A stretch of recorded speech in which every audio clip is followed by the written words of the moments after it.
Coucou les amis.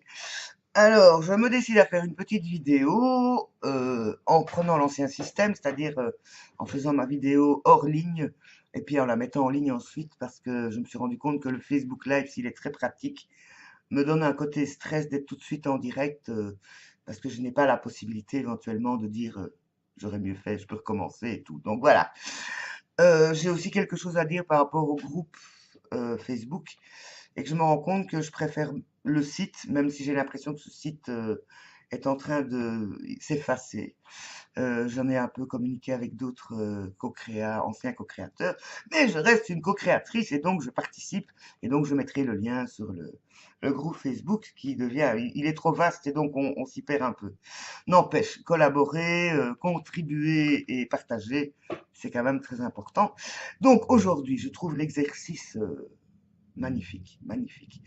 Et je me suis dit, il faut que je fasse une vidéo dessus parce que là, je viens de surmonter une belle vague émotionnelle. Pour moi, ce sont les bons messagers, les émotions, pour nous faire prendre conscience des choses qui nous coincent éventuellement.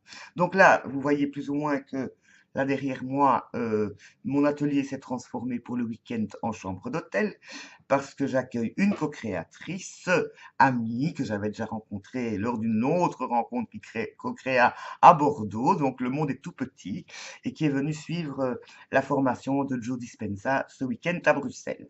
Donc c'est très chouette, on a des échanges, voilà, bon, elle était un peu stressée, enfin c'est un peu compliqué, elle doit se lever très tôt, partir vite, revenir le soir, donc quand on est en stage, on est toujours un peu comme ça, donc voilà, mais bon, je suis ravi d'accueillir quelqu'un et ça se passe super bien, elle repart lundi, donc les choses se passent bien de ce côté-là.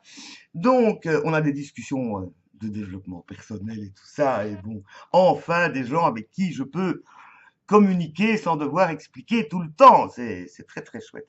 Donc aujourd'hui, 23, épigénétique. Donc moi, j'ai découvert l'épigénétisme par une amie qui est énergéticienne et qui pratique l'épigénétique. J'ai même fait une séance avec elle pour surmonter un deuil il y a 2 ans maintenant, ou un bon moment en tout cas.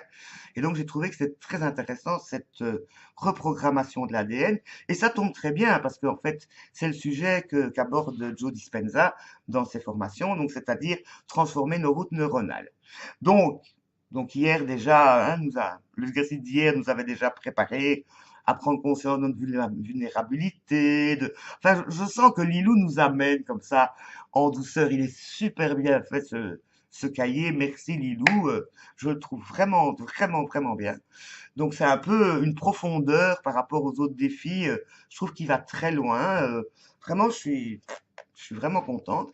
Et donc là, ce matin, donc je me lève, je lis l'exercice et puis je fais oh cet exercice, faut que je m'implique et tout, pas maintenant. Bon, hop hop hop, ma petite vie. Puis je retourne, je lis consciencieusement les questions. Est-ce que ceci, oui, non, oui avant, oui, maintenant non, j'ai dépassé ça. Est-ce que ceci, oui, mais c'est ce que j'ai fait. Donc est-ce que ça me parle? Oui, ça me parle, mais ça ne me semble pas. Ça fait partie, oui, des choses qui vont pas trop aujourd'hui et tout ça. Et puis je lis les phrases pour nous, enfin, donc c'est comme des mantras en fait, hein, répéter des choses qui vont nous permettre que nos cellules changent et nos neurones changent de route et disent ok là il faut que tu réalimentes cette partie-là ou que moi je vois ça comme une route qui est devenue une autoroute et qu'on prend sans même regarder le chemin parce qu'on le connaît par cœur et de se dire tiens j'ai une fois allé par ce chemin-là et que ce petit chemin-là ben on va le tracer de plus en plus souvent et que donc ça va devenir un nouveau chemin et que donc il faut accepter de changer de chemin, mais aussi d'observer la route de nouveau et de renouveler et redécouvrir les choses. Donc je me suis fait toutes ces réflexions, là j'ai pris une bonne heure là-dessus. Et puis je lis, et puis quand j'arrive à la troisième possibilité, le duo de chaque fois de phrases, qui est en fait chaque fois j'accueille, donc j'accepte de reconnaître que je prends toujours la même autoroute, et je décide donc à partir de maintenant, je change de route ou que je modifie cette route. Donc je lis ça et tout. Et là, je fais un... Ça me monte du milieu du ventre. Là, ça c'est ma formation Gestalt dont je suis entraîné. Pouf, les larmes qui commencent. Je dis voilà, c'est ça, le nœud. Et je vais vous relire ces phrases et vous expliquer ce que chez moi ça m'a fait et que ce que du coup, j'ai l'impression que tout d'un coup, il y a comme une grande éclaircie. Là, bon, faut dire qu'aujourd'hui, il fait beau en plus. Donc, c'est numéro 3 et j'ai mis des soulignés. Je vais mettre du rouge autour pour pas l'oublier, la répéter. Je vais peut-être l'afficher sur mon bureau, là. J'accepte de reconnaître que j'utilise mon imaginaire pour anticiper ce que je ne souhaite pas et me préserver de la désillusion. Bon, là, il y a des petites nuances, mais en gros, c'est juste ça, c'est juste. C'est vrai que chaque fois que j'envisage quelque chose, il y a à l'arrière-plan une pensée du dire, oui, bon, ce que tu fais, c'est bien joli, mais est-ce que ça va se vendre? Est-ce que ça va plaire? Est-ce que c'est rentable? Point d'interrogation. Et voilà. Et donc, chaque fois, je me contrains peut-être dans ce que je crée à plaire ou pas, ou en tout cas à aller dans un sens qui pourrait me faire avancer dans la suite. Et là, je bloque parce que, bah, comme vous le savez, ça ne fonctionne pas vraiment. Et donc, la phrase qui fait basculer, n'est-ce pas? C'est le moment pour moi d'apprendre en toute sécurité, d'imaginer ce que je souhaiterais pour moi, sans y mettre de conditions ni d'obligation de résultat. Et c'est là que c'est bon. Parce qu'effectivement, depuis cet été, comme je tournais bien en rond, n'est-ce pas? Pour ceux qui me suivent, vous avez vu que j'étais parfois un peu émotionnellement tristounette. J'ai décidé d'explorer autre chose en me disant, mais peut-être que c'est parce que tu te limites à la pâte polymère et que tu as l'impression d'avoir fait le tour de la question, goûte à autre chose. Et donc, c'est comme ça que je me suis mis à goûter à la résine et que là, je suis reparti dans l'apprentissage et la découverte et que je m'en suis mis plein les mains. Et que moi, dans l'apprentissage créatif, ça va de plus en plus vite. Moi, je vois un truc, je le reproduis, ça marche, ou à peu près. Bon, voilà, et je prends des petites notes. Et donc, l'apprentissage, la concrétisation de mes envies créatives, le circuit est libre, quoi. Mais après, il y a, et maintenant, bon, je le mets sur Facebook, je le mets sur Instagram, je aussi, et il faut toujours montrer, faire, et il n'y a pas le retour, quoi, qui me permet de continuer. Enfin, ça me fatigue ce jeu-là, j'en ai parlé. Et puis après, je me suis dit, tiens, résine art, peinture. Et puis j'ai fait deux, trois tableaux en résine art et en peinture encre. Et là, je prends un pied, mais pas possible.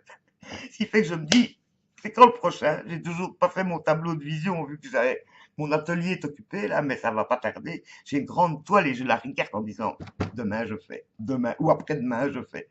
Et donc, et il y a une part de moi qui procrastine et qui dit, tu vas la mettre où? Et qui s'en fout? Et qui? Est-ce que c'est important que les autres apprécient? Est-ce que c'est important que les autres aiment ou pas? Est-ce que, il y a une part de moi qui s'en fout qu'on aime ou pas. Moi, j'aime, c'est important. Mais après, il faut qu'il y ait autre chose, voilà. Et donc là, je suis là. Mais alors là, cette phrase-là, je me suis dit, oublie les conditions, les obligations et les choses. Et j'ai déjà fait ce travail. Et je le continue et je devrais encore le faire. Et c'est vrai que le fait de pouvoir parler à mon amie co-créatrice, qui elle, oui, mais il faut, si tu veux être entrepreneur, ceci, cela. Et il y a une part de moi qui dit, mais j'essaye, ça marche pas. Mais je fais ça, je veux pas tout faire. Oui, mais... Et puis je me dis, est-ce que tu ne te positionnes pas en victime là? Donc voilà, donc je suis dans ce questionnement-là. Non, je ne me positionne pas en victime, je suis réaliste par rapport au monde extérieur. Mais ça, c'est le monde extérieur. Il faut d'abord que je m'occupe de mon monde intérieur et que je le pacifie et que je fasse du big wash à l'intérieur encore et encore. Donc les amis, je ne sais pas ce que vous pensez de cet exercice du jour, mais c'est quand même génial de savoir qu'on peut transformer nos petits neurones et leur faire confiance parce qu'ils vont peut-être trouver tout seuls, sans qu'on y réfléchisse, parce que ça c'est aussi une des choses dont Nathalie me parle par rapport à Joe Dispenza dans ses exercices et la méditation, il essaye de nous faire évacuer toutes nos pensées répétitives. Et ça, je suis très doué. Hein. Le ruminage, je fais très bien. Donc, moi, j'utilise le passé comme référence en me disant, OK, j'ai expérimenté ça, qu'est-ce que je peux faire de mieux à partir de ce que je connais? Donc je ne vais pas au passé pour aller gémir, je vais au passé pour me servir de l'expérience. Mais j'ai tendance quand même alors à me refaire le film pour voir à quel moment ça a foiré ou à quel moment je pourrais me rappeler de ce que j'ai acquis pour avancer. Mais il y a quand même un truc pervers là-dedans parce que probablement que, comme l'explique l'exercice, ça engendre des hormones, donc la cortisone, l'angoisse, le stress, le machin, que ça appuie sur les boutons qui font mal. Et que je dois trouver un moyen d'appuyer sur les boutons qui font youpi. Voilà, puisque ma mission de vie, c'est de préserver et de perpétuer et partager la joie. Donc, il y a du boulot. Donc, je vous laisse, les amis. Et comme toujours, je vous embrasse et je vous aime. À bientôt. Bye.